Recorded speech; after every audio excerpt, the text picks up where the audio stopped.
Hey, up here. Can you see me? Yeah, there we go. It's not as weird. Yeah. Right. So you're probably wondering, Garrett, if this is a GHS episode, then how come it's not being shot on a VHS? Well, it's quite simple, really. This thing has its batteries charging, and I just tried to shoot it on this battery, but it's also dead. And if you just look over here real quick, yeah, so both of them are charging, and that's like the only charger I have for that kind of camera. But don't you worry. Okay, anyway, what was I talking about? Oh yeah, horror movies. We can look back down there if you'd like. Yeah? Okay. Alrighty then. So, horror movies. I love them. I've loved them for as long as I can remember. And, you know, it started off with just like me being into horror stuff in general, with like, you know, Halloween and stuff. Dressing up as a kid and going through haunted houses. But when it came to movies, honestly, I think the first exposure I had to horror movies was the subgenre of slashers. And I've got a few, so let's check a few of them out. Alrighty, let's see what we got here. Okay, we got Scream. I liked it. I think it's a bit overrated, but hey, the guy who played live action Shaggy's in it, so that's pretty cool. Next we got yeesh. Whew. That's some stank. That's some big stank. Halloween Resurrection, aka just stick with the original from 1978, because this reeks of 90s and thousands cheese, whichever those corny decades, but I might have to talk about this one some other Halloween. No pun intended. And next we got... Oh, that's right! This thing. Let me tell you about Good Night, God Bless. I'm sure we're all familiar with the phrase, don't judge a book by its cover. And that obviously applies to movie covers, whether they're VHS, DVDs, or even the little log line that you get when you're trying to find something on a streaming service. And, well, back then it wasn't so easy to just look up and see what this movie was about. But I could have Googled what this movie was when I got it at a thrift store. I could have saved myself the pain and anguish of watching this horrible movie. And I don't just mean horrible as in, oh, it's scary. No, I mean this is probably the worst slasher movie of all time. You know, I'll tell you why I was so engrossed in getting this film, because I mean, just look at the cover. It looks so awesome and badass, like this is some sort of slasher exorcist hybrid that's so gory and scary that it was probably banned in every single theater ever. And it has a cult following for how gruesome and awesome it is. I mean, even just look at the back. The back shows the victims of the film. I don't even know any other movie that does that. I mean, let's check out Scream and Halloween Resurrection real quick. Okay, I got Scream. Nope, victims are alive and well, perfectly healthy. Halloween Resurrection, that's all the victims. But none of them are... Hold on. But none of them are horribly mutilated. I mean, damn. This cover doesn't fuck around. It's like, yeah, this is a slasher movie. People die. Here's how they die. Like, damn. And again, just that front cover. Now, I'll talk about this son of a bitch later on, but it's just like, wow. I mean, if you were at a video store or something, and you just wanted to rent a horror movie for the weekend, and you didn't want something like kind of cozy like Hocus Pocus, or something mild and corny like a Scooby-Doo movie or something like that. No, you want something badass that'll make you puke in your popcorn bag. And then you come across this. Looks promising, right? Well, I'm gonna just stop bitching about this film and just show it to you. So, without further ado, our nightmare has just begun. Let's insert Good Night, God Bless into my poor VCR.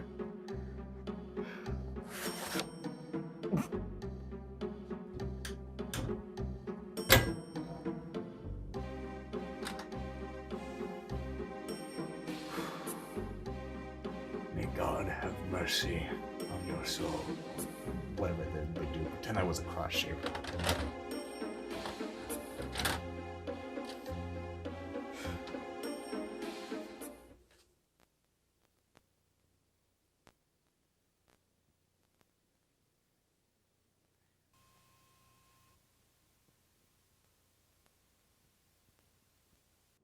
Oh, that's something new.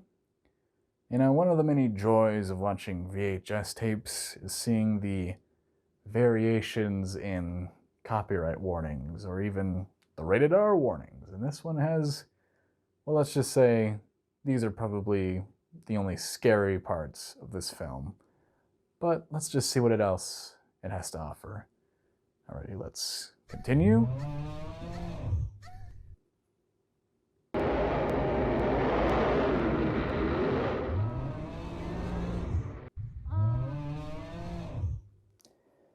I love having neighbors. But you know what I love more? I love that I have an assistant named Choppert. Choppert! Chop chop!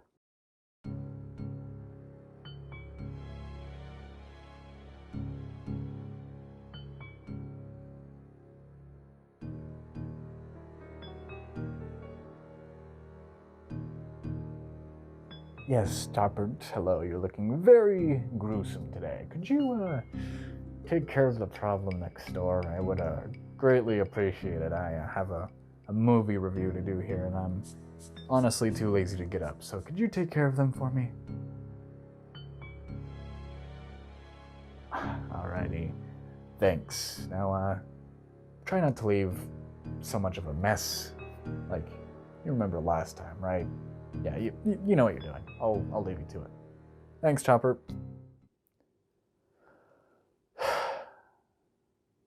What?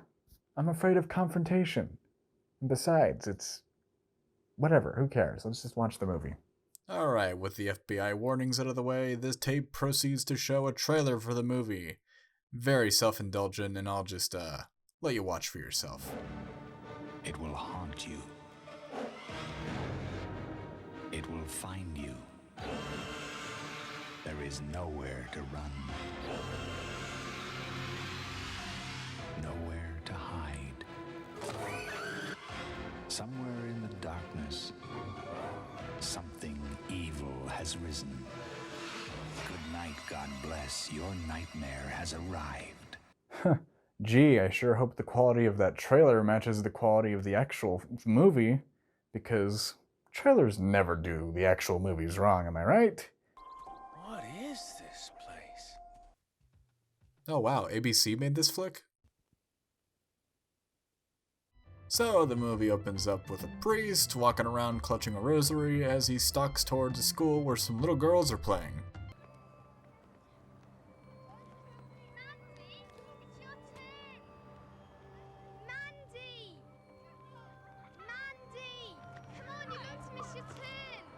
And then somehow, without the teacher even seeing the shiny knife, the priest stabs her and then does this.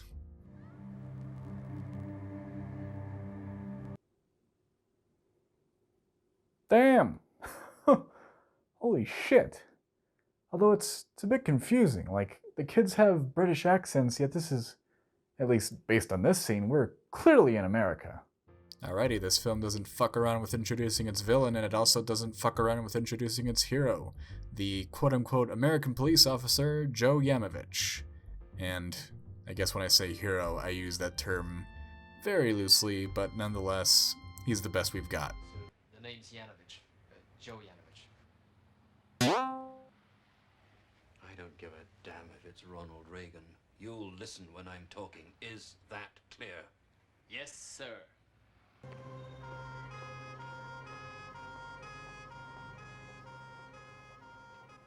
Ah, yes. Subtle symbolism. Joe begins his work by trying to see if there's a motive for the murder, doesn't get anywhere, so he gets back in the car with his partner John and returns to the office. Doesn't appear to be any motive, John. Looks like we got a crazy on our hands. Meanwhile, the priest is giving his knife the Argonian maid treatment right before stabbing the newspaper, which has his crime poetically on the front page.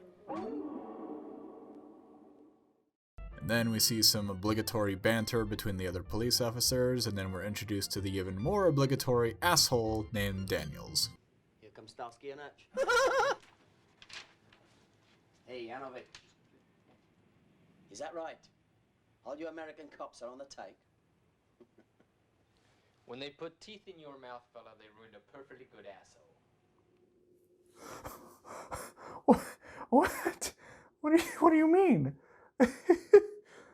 I can't tell if that's the best burn ever or the worst burn ever. Well, I don't want to get too anal about it, so let's just move on. Okay then, with that out of the way, you remember Mandy from the beginning? Well, Joe and John arrive at Mandy's mother's house, her mother's name being Lisa. The two cops ask if they can question Mandy about the incident, and she leads them over to the garden. Or rather, a location that shows that sound design isn't this film's strong suit. Hello, Mandy. My name's John, and this is Joe. Hi.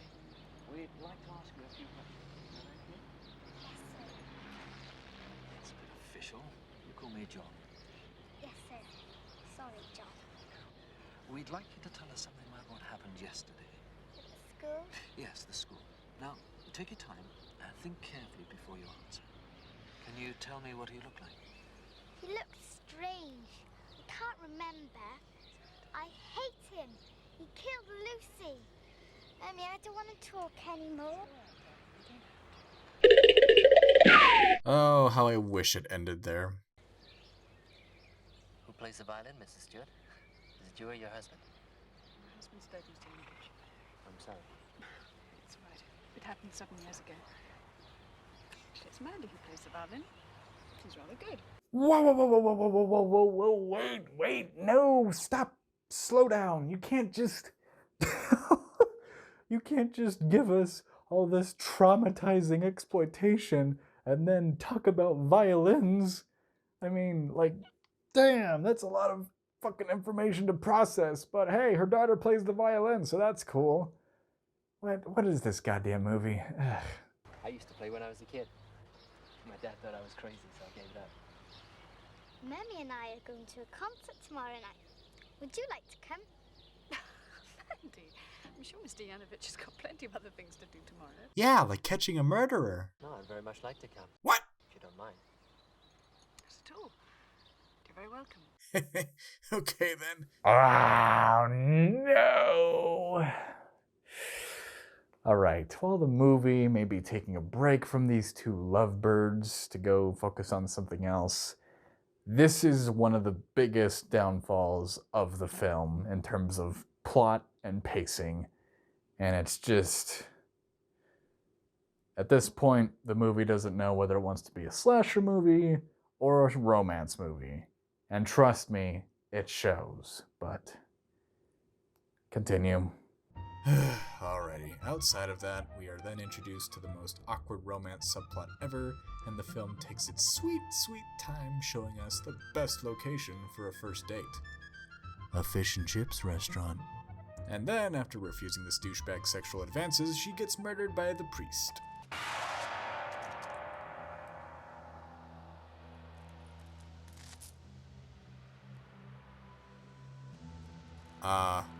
Run? Run? Literally run? Why aren't you running? Okay, we're just gonna ignore how she literally could have just ran away instead of handing the rosary back to him, especially since he had a knife, but let's see how our cops are doing. What's happening, John? I found a body last night. It's like the work of our friend. Super's going berserk. It's not our fault, man. It's like we've done everything we can. Oh, I guess never mind, except... No, you haven't done everything you can!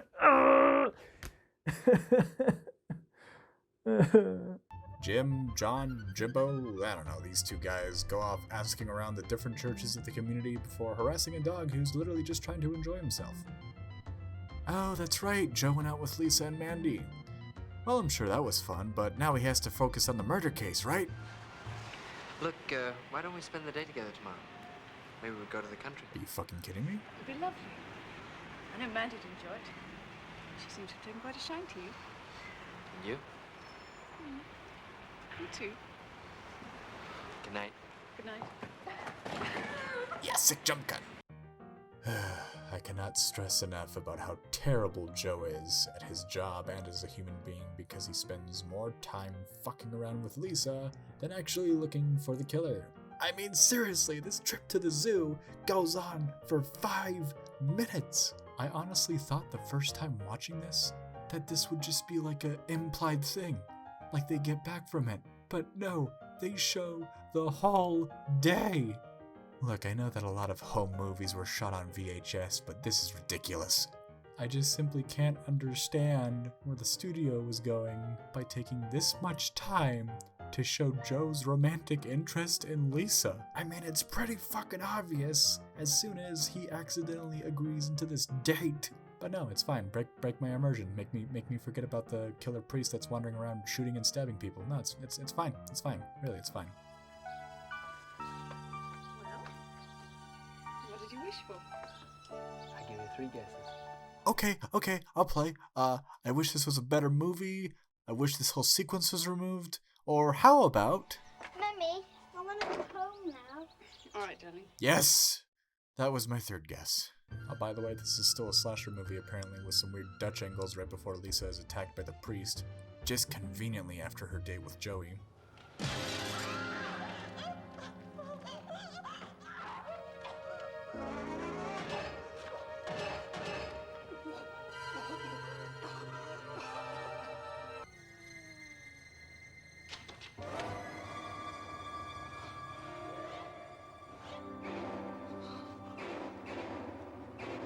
Let's leave it so.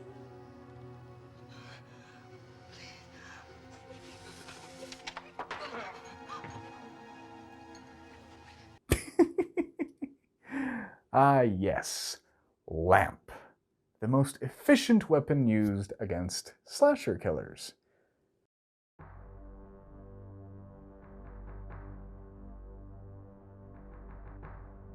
Oh, hey Chopper, welcome back. Thanks for taking care of that. I appreciate it.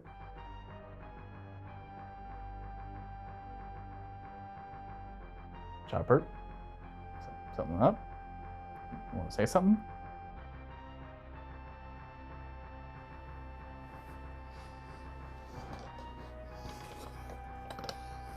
Back, you bloodthirsty beast. I've got the lamp. I love lamp.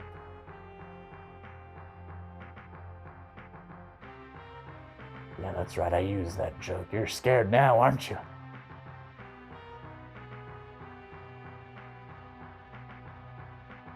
Yeah, know your place. So fortunately, because if they killed off the main love interest, this movie would be over, Joey comes back because he forgot something and he saves Lisa and her daughter. Then the next day comes and the cops are summoned by their boss who is reasonably upset at them. Well, what have we got? Nothing, sir. He's either very careful or he's very lucky. That doesn't solve my problem. I need results. Look, don't you think we want this crazy bastard as much as you do? Apparently not, because you're spending more time fucking around than doing your job. But that's just me. Listen carefully, sunshine. Don't take that tone of voice with me, otherwise you'll be back in New York so fast your feet won't touch the ground. Yanovich? Yanovich!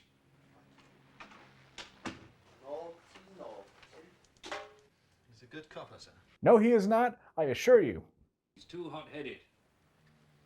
Keep a close eye on him. Yes. He doesn't do this. So you'd think that after getting grilled by his boss, Joey would surely take the case more seriously. Right? Of course not. So I guess Joe takes Lisa and Mandy out for dinner, where Lisa is still traumatized after last night's event, even though she's perfectly fine with letting her daughter go to the bathroom by herself. Joe, being the idiot he is, doesn't comprehend why Lisa is acting the way she is, so he asks.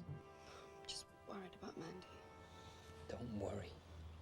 I'll take care of both of you. Yeah, and you know how you can take care of both of them? By actually looking for the killer.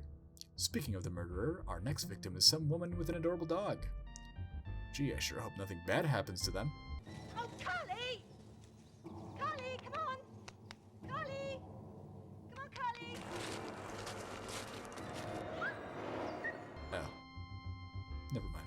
By the way, you can still see the dog breathing, and also the hand that's holding her down. So after some weird rosary foreplay, another dog owner manages to do more good against the murderer than the cops have in this entire goddamn film. As a result, she is sent to the hospital where Joe and John interrogate her, but they get nowhere, so they just decide to go to a bar. Finally, at nearly 1 hour into the goddamn movie, John gets on Joe's ass about getting too close to Lisa. Afraid it'll affect my judgment if we get in a tight spot? Well, it has been known to happen. That's the most obvious question, and it still goes in one ear and out the other. Look, John, where I grew up, you couldn't afford to make mistakes. Trust me, okay? Oh, really? Because you seem to have a gigantic budget for making mistakes. Hell, it's even bigger than the national debt at this point. So Joe goes to the bathroom, almost gets mugged, and after awkwardly leaving the bar with John, this thing happens.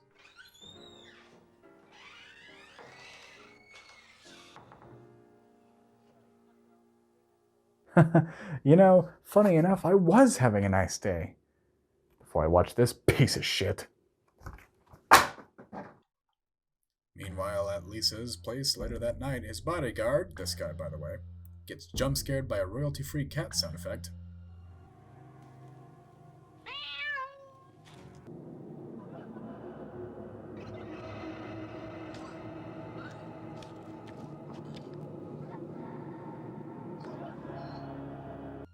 And proceeds to use his steering wheel as a pillow in order to sleep through this boring-ass movie.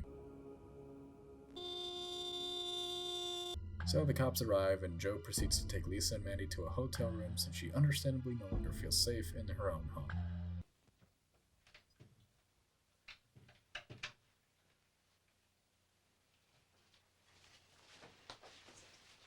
Room service, man. Oh, Joe, you spoil us. You know what? At this rate, you'd be a better maid than a cop anyway, so go figure. When do you think we can go home? We can't stay here forever. I know. Give me time. It's too dangerous now. Time? We're about an hour into the movie and you still need time? And on top of that, it's been dangerous since literally, oh, I don't know, the beginning of the film?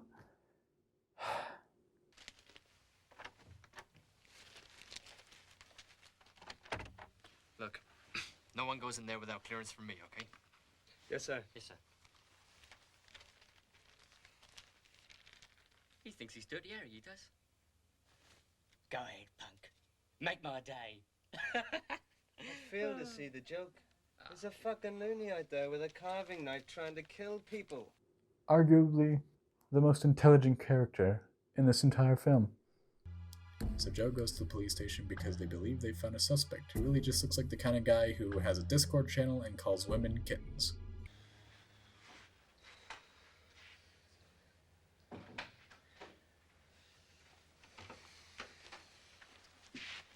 Well, can we charge him? I don't know, sir. No, I don't think it's him, sir. I feel it. This poor bastard's just seeking attention. No, sir, he's still out there somewhere. Well, get out there and find him. Yeah, like you were supposed to ever since I assigned you to this case, but...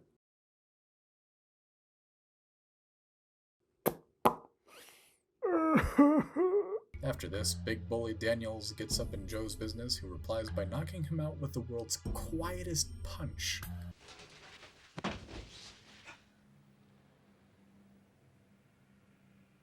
Hit me again. I like it. Immediately after this, because I guess they're friends now, they go to an abandoned building after Joe receives a sketchy phone call where actual police action stuff occurs. Okay. Brace yourselves, as I'm gonna say something good about this film for once, and that is, the music in this scene is actually pretty creepy. It's simple yet effective as these two are unsure of what awaits them.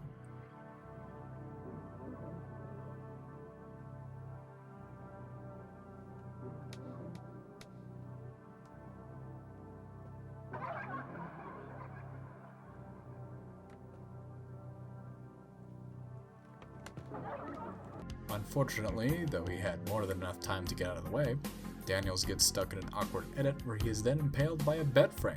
Or something, I don't know.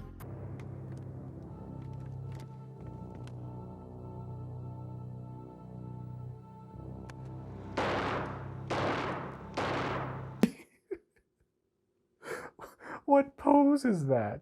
What pose is that? That's like the joke pose that you and your friends do when you're in like the Halloween aisle and you see a knife or something and you take a picture of your friend doing that shit. That's not scary.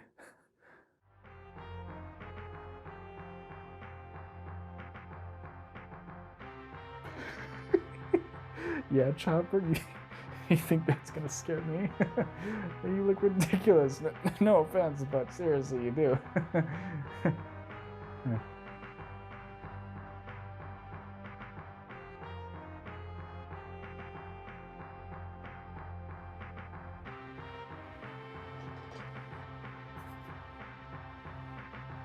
See? I can do it too.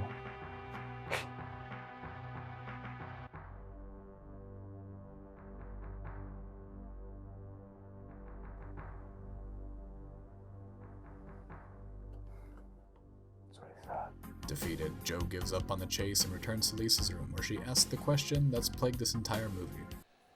Joe, what are we going to do? Yeah, Joe. What are we gonna do? I'll tell you what we're gonna do. We're gonna get out of here for a couple of hours and relax.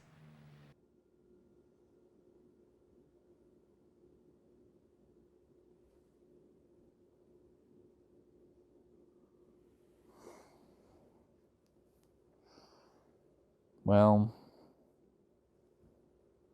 maybe the kid doesn't want to go. Maybe. We could take in a movie. You sure that's a good idea? Oh, please, Mummy. Can we? All right, darling. What? No offense to any of these three characters, but they deserve to get priested. So they all go off to a theater to watch a movie that I'd probably rather watch instead of this one. Then, as the priest sneaks up behind them, Mandy tries to get a bag of snacks open before dropping it like a claw machine.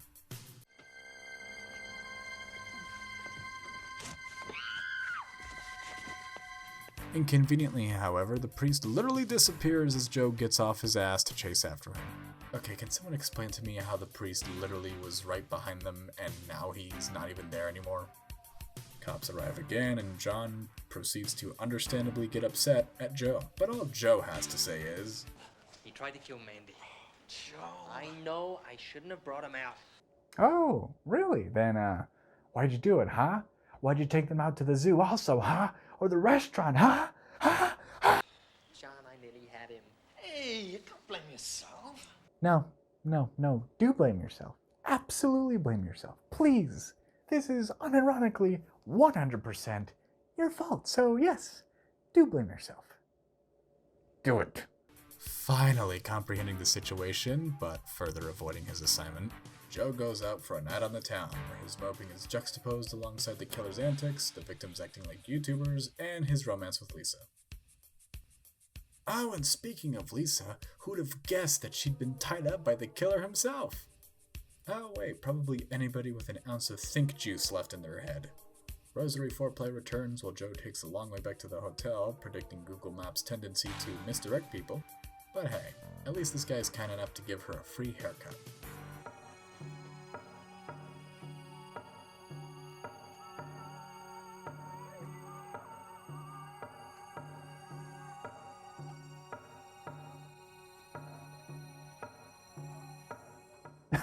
Oh hey, it's the guys from the back of the cover! Man, I was just starting to like them. Well hey, at least John's still alive, right?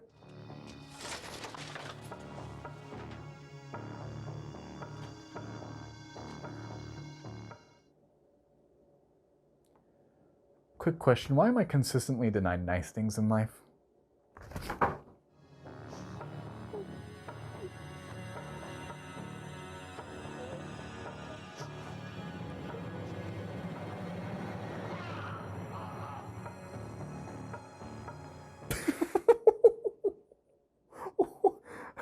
Okay, I'm sorry. Is this a human being or an action figure? I mean, what kind of movement was that?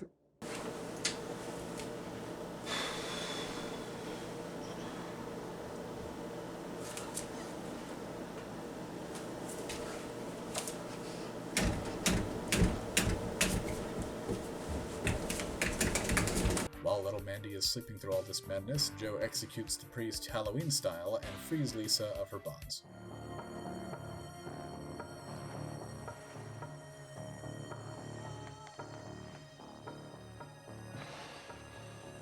It's gonna be all right. It's all. Mummy, what happened? It's all right. It's gonna be all right. It's all over now. Well, that's the end of the movie, right? Oh, that's right, it's a slasher movie. There's more, isn't there? Okay, I guess we're in a church for some reason. This guy's done doing his business, and we follow him to a confession room.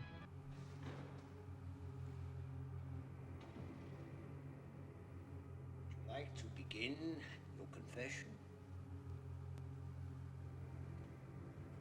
Can you understand me, my child? I am not your child. We are all the children of God. Then the children must die. Whoa, wait a minute. Let's not threaten the children now. I think the only person that should be threatened is whoever was responsible for this corny-ass script. Especially this part.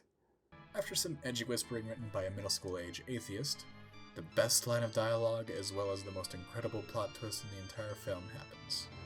And I have a message for you. And what is the message? Well.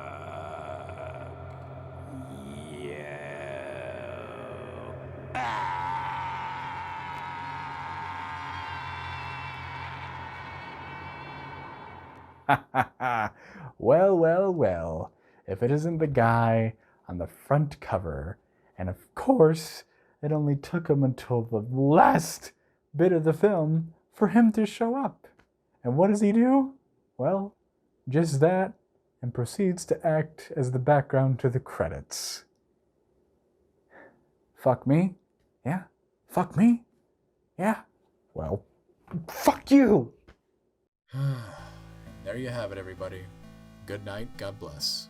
The worst slasher film ever made. At least in my opinion. It's a shame. Because it's like, okay, it's a low-budget film. It's in the 80s and whatnot. Independent. It's not perfect. But it could have been so much better if you just cut out the romance subplot. Or actually, no, don't cut it out. Just make it where Joey's already married to Lisa. That way it's like, oh shit, it's my daughter. So of course I'm gonna get personal with this case instead of just wasting so much time building it up and then just making the rest of the whole thing seem stupid. But it's just, and the idea of a priest serial killer could have been interesting, but then you had to throw in that whole supernatural element there at the end. Like, what is this? The prequel to The Exorcist? It's like either you could have just made it about a priest who happens to have mental problems that make him want to kill people, or you could have made it literally just about a possessed priest who goes around killing people. In that case, make it more supernatural and paranormal. But this is just a mess. And you get so bored throughout the film that it's not even rewarding when Joey finally kills the guy. And when that dumb jump scare at the end happens,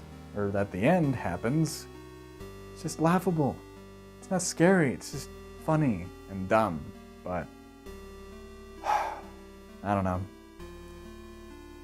Oh, hey Chopper. Any thoughts of the film based on what little you saw of it? I mean, I can rewind it if you want.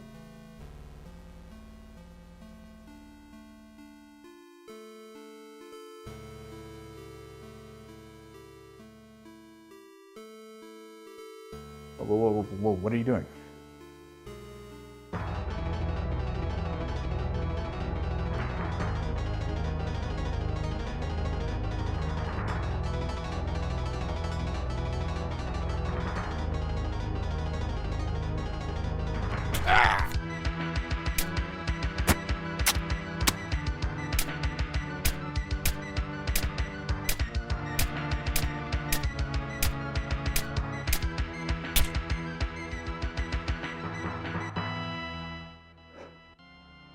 You know what? Fair enough. Fair enough. Well, everybody, have a happy Halloween, and do yourself a favor, watch good slasher movies and not shitty ones. But if you want to watch this one, it's on YouTube for free. Unfortunately, but yeah. I'm Garrett Heggenstaller. Thank you for watching another episode of GHS, and don't forget to be kind and rewind, and yeah, happy Halloween. See ya.